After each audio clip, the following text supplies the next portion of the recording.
As I've said 100 times at least, what makes these killings most disturbing is the fact that these American citizens were never charged with a crime in a court of law.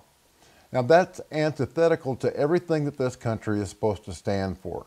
The founders specifically put in the Bill of Rights, the Fifth Amendment, which states that no person shall be deprived of life, liberty, or property without due process of law. That's very unambiguous language. No person. It doesn't say, maybe this person if we think he's a bad guy. Okay? It just doesn't happen like that. That's not what being an American is supposed to be about. If you're accused of a crime, you get your day in a court of law before the federal government can just snuff out your life. So I asked Nate, was there any good reason why the Obama administration didn't even attempt to take this through the courts? The United States has a fully functioning court system, a court system that is used every day to address serious matters, including allegations of terrorism.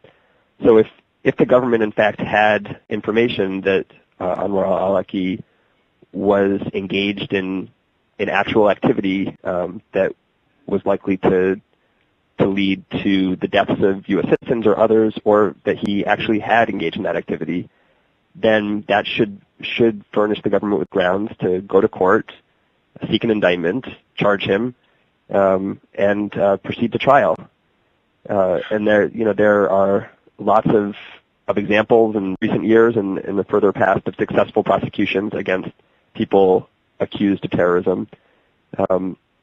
And really, without more information from the government, it's impossible to know what kind of evidence they had. If they had to go to court, they would have to produce evidence to the judge or the jury, prove their case, and then a verdict would be issued.